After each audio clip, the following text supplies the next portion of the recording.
everybody. Good afternoon. Thank you. It is clearly now the will of the Parliamentary Conservative Party that there should be a new leader of that party and therefore a new Prime Minister. And I've agreed with Sir Graham Brady, the chairman of our backbench MPs, that the process of choosing that new leader should begin now. And the timetable will be announced next week. And I've today appointed a cabinet to serve, as I will, until a new leader is in place. So I want to say to the millions of people who voted for us in 2019, many of them voting Conservative for the first time, thank you for that incredible mandate, the biggest Conservative majority since 1987, the biggest share of the vote since 1979. And the reason I have fought so hard in the last few days to continue to deliver that mandate in person was not just because I wanted to do so, but because I felt it was my job, my duty, my obligation to you to continue to do what we promised in 2019. And of course, I'm immensely proud of the achievements of this government, from getting Brexit done to settling our relations with the continent for over half a century, reclaiming the power for this country to make its own laws in Parliament, getting us all through the pandemic, delivering the fastest vaccine rollout in Europe, the fastest exit from lockdown, and in the last few months, leading the West in standing up to Putin's aggression in Ukraine. And let me say now to the people of Ukraine that I know that we in the UK will continue to back your fight for freedom for as long as it takes. And at the same time, in this country, we've been pushing forward a vast programme of investment in infrastructure and skills and technology, the biggest in a century, because if I have one insight into human beings, it is that genius and talent and enthusiasm and imagination are evenly distributed throughout the population, but opportunity is not. And that's why we must keep levelling up, keep unleashing the potential of every part of the United Kingdom. And if we can do that in this country, we will be the most prosperous in Europe.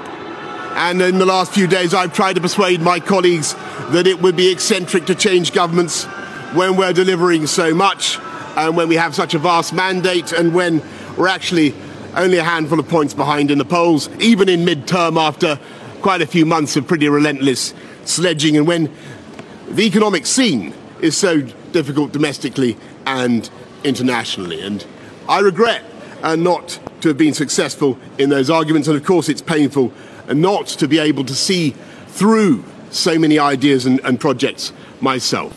But as we've seen at Westminster, the herd instinct is powerful. When the herd moves, it moves.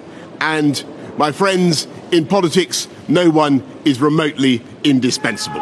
And our brilliant and Darwinian system will produce another leader equally committed to taking this country forward through tough times, not just helping families to get through it, but changing and improving the way we do things, cutting burdens on businesses and families, and yes, cutting taxes, because that is the way to generate the growth and the income we need to pay for great public services.